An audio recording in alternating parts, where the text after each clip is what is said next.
Hello YouTube and welcome to Read the Factory Manual. My name is Bill and I'll be your tour guide today. I have another Tootsie Toy this time. I'd like to start out by saying I made a mistake and I should have read the factory manual because I forgot to hit the record button and turn on the microphone for the first part of this rebuild, restore, and custom. So without further ado, we'll join our previously scheduled broadcast already in progress. Tootsie Toys have a very unique crimp for the wheels that I like to keep because they're sort of a mushroom crimp. So the method I use to remove the wheels from the Tootsie Toy is I put it in hot water, boiling water if you will, fresh from the Keurig. I let it sit in there for 30 seconds or so, just enough to get warm, and it makes the tires a bit softer. And then I can use needle nose pliers to pry them off from the body. Using these curved needle nose pliers, it makes it quite easy to pull it off, except when you spill the water all over the place. But that's okay, I have this handy cloth to clean up all of the spilt water. Spilling that water, it's now a blur to me that that water was even there. We'll throw the model back in, let it soak, and get the tire going. When you pull the wheels off, you want to make sure that when you're gripping them and pulling them, that you are doing it as straight as possible. That leaves a hole in the tire, a circle, and doesn't deform the tire.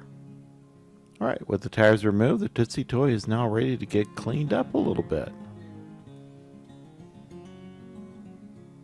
Gotta remove that little carpet lint there from the side.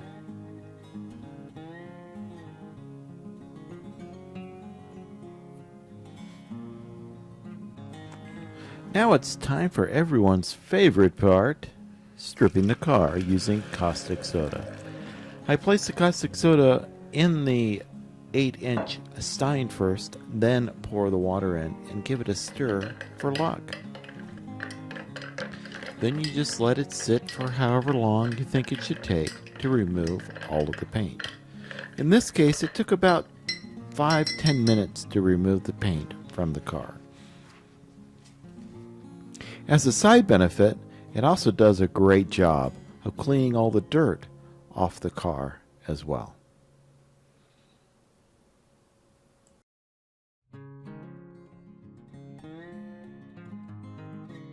While the paint's being removed from this great Tootsie Toy in the caustic soda, there are two steps I found work well for cleaning these wheels. The first step is to just simply clean them with a toothbrush and some dish soap. The trick is to use a light touch on them to let the bristles do the work. Pressing hard doesn't do the trick. You got to use just the right amount of pressure in order to get the rust off and still allow the bristles to do their job. The next step is to place them in an ultrasonic cleaner.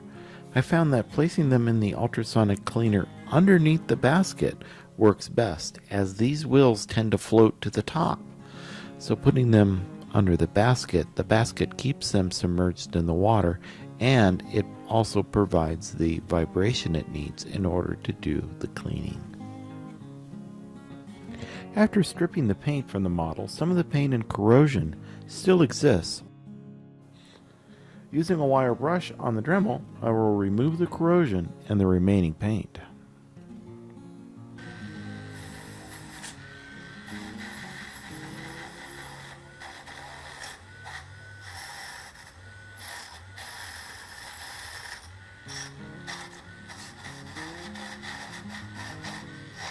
Using a steel wire brush on the Dremel, I start removing the rust from the axles.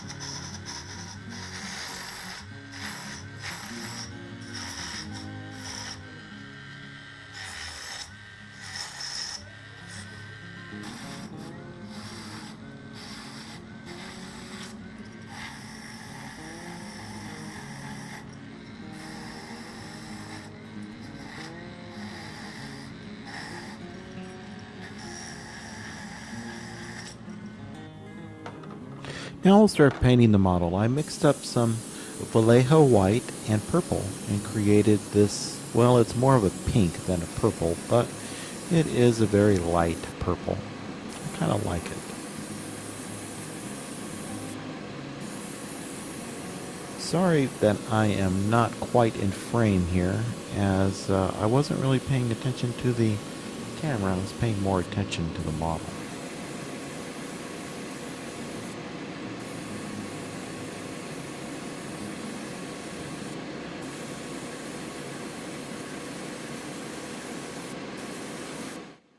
Here we are after paint and clear coat. Model looks pretty good. We need to remove the masking tape that's on there that kept the axles from getting painted.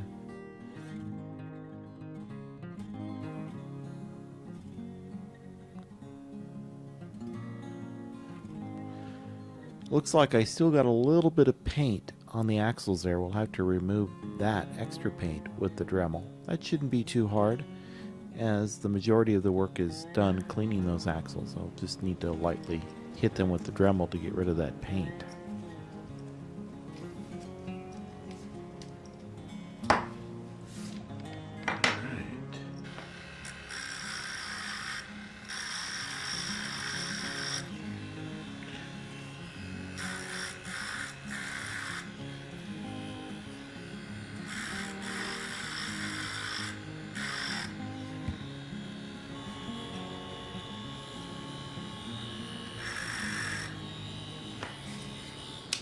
Alright, there we go, all nice and clean. Next step is I want to put the wheels back on this because I want to paint the rims on them silver. I think silver will add a nice little touch to this model. In order to put the wheels on, I have a little washer spacer thing that I printed out a while ago when I was making spacers. And it works perfectly for this application. All I need to do is grab the wheel, put it on top of the little spacer there, and then press the wheel in using the back of a screwdriver or whatever hammer type device you may have.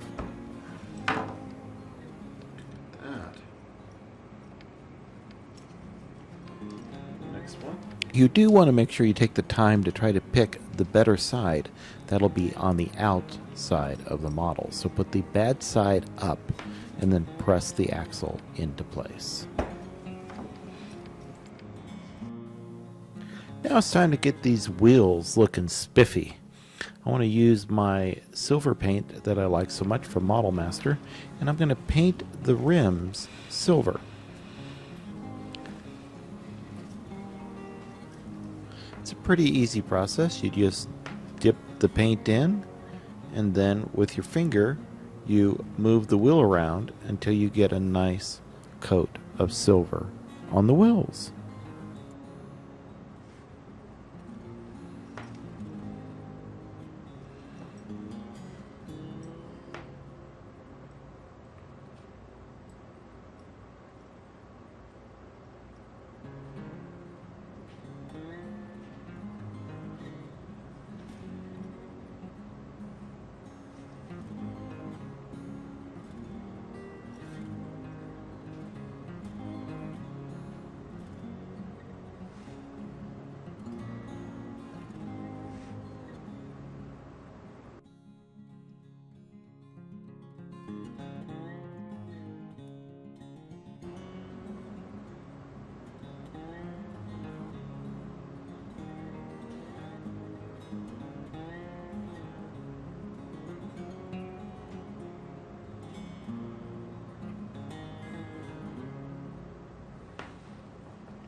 Well, there we go. I have the details painted and the car painted, and it's all done. I was thinking about painting the windshield there, but I decided against it at the last moment. So let's take a look at the before. Before, we had a car that looked like it was in the dirt pile or the sandbox for 40 years or so. It's got a lot of corrosion on it. The paint is very bad shape, as you would imagine. The wheels were rusted and the axles were rusted as well. and it was loved. It was a loved Tootsie Toy. Now we've cleaned it up, we've repainted it, put some clear coat on it, and painted the details in to make it look like a brand new Tootsie Toy from the factory. I added a little bit of chrome to the wheels to add a little flair, if you will, to the rims. And overall, I think it looks pretty good. It's going to have a nice prominent place on my shelf, along with all the other Tootsie Toys and Matchbox cars that I have restored and customized. Thank you for watching Read the Factory Manual. I really appreciate it if you made it this far. Go ahead and hit that thumbs up button, because obviously you liked it if you're in this far. If you didn't like this video, I don't know why you're still watching it, but hit that thumbs down button twice. If you haven't subscribed, please do. I know every video person asks you to subscribe, but sometimes I forget to subscribe to videos until I'm reminded to hit that subscribe button, and I'm glad I did. You won't be getting any spam email or anything. It'll just show up on your YouTube homepage whenever I post a new video. Thank you again for watching, and have a great day and a happy tomorrow.